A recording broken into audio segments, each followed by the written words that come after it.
ड्राइवरों ने क्यों कहा कि मिट्टी खोद लेंगे पर नहीं चलाएंगे वाहन?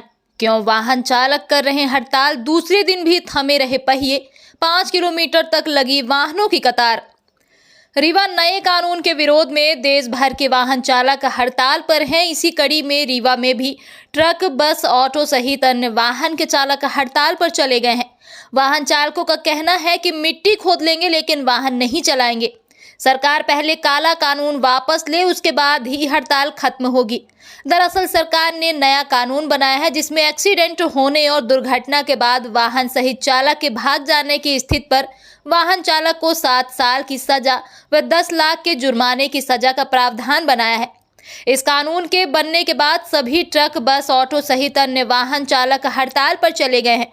चालकों का कहना है कि कोई भी जानबूझकर एक्सीडेंट नहीं करता और अगर कभी अनजाने पर दुर्घटना हो गई तो इतनी बड़ी सजा चालक के जीवन व घर को बर्बाद कर देगी।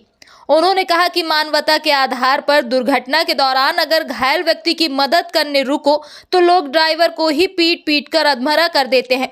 फिलहाल नए कानून का जबरदस्त विरोध जारी है।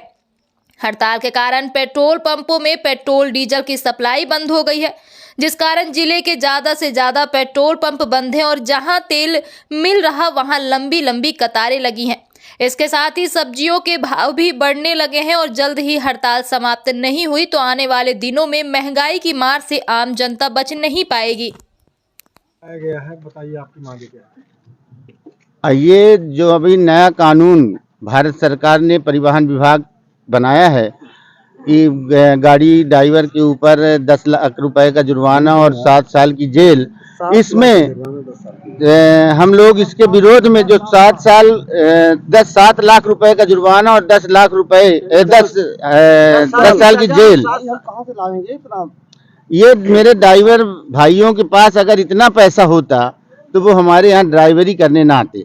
मैं आज इनके साथ हर जगह पे कंधे से कंधा मिला के चलना पड़ेगा हमको, क्योंकि अगर मोटर मालिक इनका साथ नहीं देता, अगर हमारा संगठन इनके साथ नहीं खड़ा होता तो इनकी जो दुर्गति चाहती है सरकार, ऐसी दुर्गति मैं किसी हालत में अपने ड्राइवर भाइयों की होने नहीं दूंगा और इस काले कानून को वापस लेना पड़ेगा सरकार को।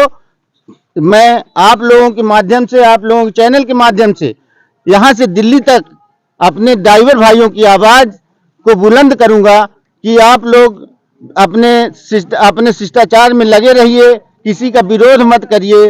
अपनी गाड़ियां अगर आप लोगों ने खड़ा कर दिया है तो आप लोग बाकायदे खड़ी करके और चुपचाप अपनी गाड़ी में ही रहें। और अच्छा है, ये हमारे ड्राइवर भाई बहुत अच्छा, आज उनका ये लगभग कल से चल रहा है। कल दोपहर से इन लोगों ने अपनी गाड़ियां सारी खड़ी कर दी हैं और ये लंबा जाम है, करीबन 7 से 8 किलोमीटर। आपने देखा होगा कि 7-8 किलोमीटर में दोनों तरफ गाड़ियों की लंबी कतारें खड़ी हुई हैं और मेरे ड्राइवर भाई बेचारे कल से ठंड में कोई व्यवस्था नहीं है अभी इनके पास। इन्होंने जो व्यवस्था आपस में कर रखी है वही है, न प्रशासनिक व्यवस्था है न कोई और व्यवस्था इनके ऊपर है। मैं चाहूँगा कि अगर कोई व्यवस्था बनती है हमारे संगठन से तो इनको करने की मैं अभी कई एम्बुलेंस भी फंसी हुई है इस जाम में। नहीं, ऐसा कुछ नहीं है। यहाँ पे तो आप देख लीजिए कि कोई छोटी गाड़ी भी नहीं खड़ी होगी जो जा रही है। अच्छा, इन्होंने सबसे अच्छा मैं इनका ये मानता हूँ अपने भाइयों का कि ये ड्राइवरी जरूर करते हैं लेकिन इनसे निश्चल आदमी कोई नहीं है। Anil Tiwari, Rewa motor transport association अध्यक्ष। बताइए क्या नाम है आपका? जी नमस्कार, मैं अनिल शुक्ला, रीवा एमपी ड्राइवर महासंघ से हूँ और मैं अपने ड्राइवरों के साथ यहाँ इस काले कानून के विरोध में खड़ा हूँ। हम गरीब ड्राइवर हैं, हमारे पास 10 साल सजा गुजारने के लिए और 7 लाख की व्यवस्था नहीं है। हम 2000, 3000, 5000 रुपए की नौकरी करके अपने बाल गोपाल पाल रहे हैं और सरकार ने ऐसा कानून कर दिया है कि हम लोग किसी काम के नहीं रह जाएंगे।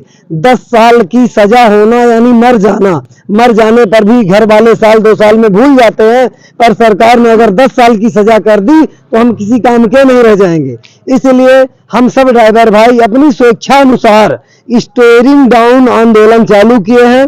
हम किसी भी ड्राइवर भाई से जबरदस्ती नहीं कर रहे हैं, उनसे प्रेम पूर्वक उनके सिस्टम को बता रहे हैं कि हमें जागने की जरूरत है, हमें अपने आप को बचाने की जरूरत है। हम सिर्फ अपने आप को बचाने के लिए अपनी अपनी गाड़ियां किनारे खड़ी कर दिए हैं, रोड से नीचे खड़ी किए हैं और हम लोग खड़े हैं। हालांकि पुलिस प्रशासन बार बार आके हमें यहाँ से जाने के लिए धमकाती भी है, बार बार भगाती भी है, पर हम अपनी स्टीयरिंग नहीं पकड़ना चाहते हैं। हम यही विचार करके रखे हैं कि जब तक सरकार अपना काला कानून वापस नहीं लेती, भैया कोई भी ड्राइवर जानबूझ करके कोई गलती नहीं करता, कोई एक्सीडेंट नहीं करना चाहता, कोई चींटी भी ड्राइवर नहीं मारना चाहता, पर अगर किसी से गलती हो ही जाती है, कोई जबरदस्ती आके घुस जाए या गलती हो जाए तो पब्लिक मार मार के मार देती है।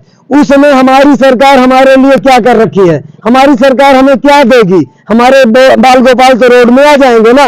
इसलिए हम उस काले कानून के विरोध में हैं और जब तक काला कानून वापस नहीं होता है तब तक हम गाड़ियां नहीं चलाएंगे। हम अपने घर में रहेंगे, मिट्टी खोद लेंगे, पर हम गाड़ियां नहीं चलाएंगे। हमारा सिर्फ एक उद्देश्य है कि हम स्टीयरिंग नहीं छुएंगे, गाड़ी नहीं चलाएंगे। हमारे पास 7 लाख और 10 साल की व्यवस्था नहीं है। बस आप लोगों की हड़ताल जैसे है तो जैसे लोगों को, जनता को काफी हम कोई जनता को कोई नहीं बोलते हैं, पेट्रोल वगैरह नहीं, ये पेट्रोल, ये तो हम ड्राइवर हम क्या करें भैया? अमित शाह मोदी जी सोचे, हम क्या सोचे? अगर हम प्राण थोड़ी ना है, मोदी साहब जो कानून ने हम लागू किए हैं वो सोचे। हम तो अपने काम से पहले भी कभी भी हमारे कारण तो कोई दिक्कत हुई नहीं। और फिर जो अमित शाह जी बोलते हैं कि एक्सीडेंट कम हो, आदमी एक्सीडेंट एक भी खीला पड़ा रहता तो हम लोग टायर बचा के जाते हैं, कोई खीला न दबी।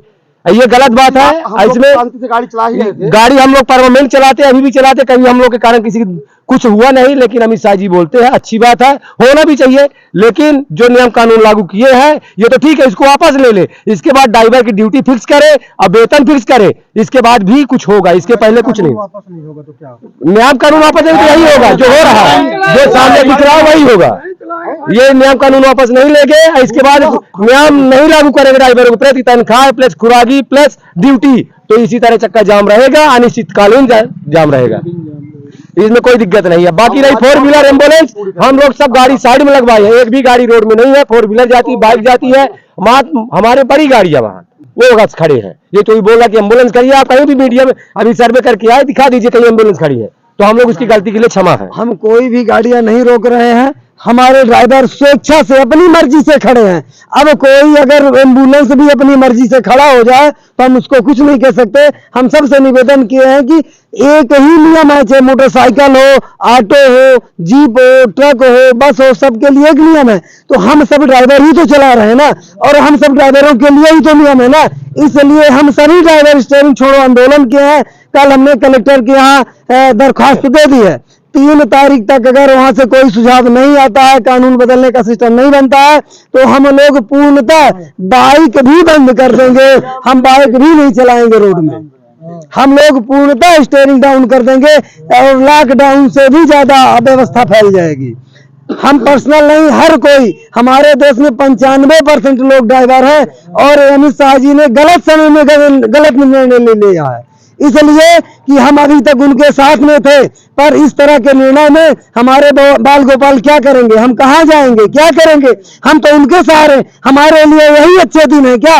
यही अच्छे दिन मोदी हमको दे रहे हैं कि मैंने हम जो 2-5 हजार कमा के अपने बाल गोपाल पाल रहे थे, आज हम रोड में पड़े हों, 10 साल की सजा काटे, हमारे पास रोटी खाने के पैसे ना पूछते, पर भी हम काम कर रहे हैं। देश की 65% अर्थव्यवस्था हम ड्राइवर संभालते हैं और हमारे लिए 10 साल की सजा। धन्य हो हमारे अमित शाह जी को। गाड़ी खड़े किए हैं तो अभी कुछ देर में पुलिस वाले आएंगे, ड्राइवरों को मारेंगे, फिर उनको भगाएंगे। आदमी ढाबा में गाड़ी न खड़ी करे, रोड में गाड़ी न खड़ी करे, टैक्स आदमी देता है तो किस लिए देता है? आदमी गाड़ी कहाँ ले जाए? कहीं ना कहीं तो खड़े करेगा आदमी ना, तो आदमी कहाँ ले जाइए? अभी जैसे चौराहा में गाड़ियां खड़ी थी, ड्राइवर अपने मन से खड़े किए थे, पुलिस वाले आए, उनको मारे और फिर भगा दिए, उसका मोबाइल भी चढ़ाए। ये मतलब शासन यही इनका नियम बनता है। पुलिस के दम में तानाशाही, ये पुलिस के दम में तानाशाही नहीं चलेगी, नहीं चलेगी। अमित शाह की तानाशाही नहीं चलेगी।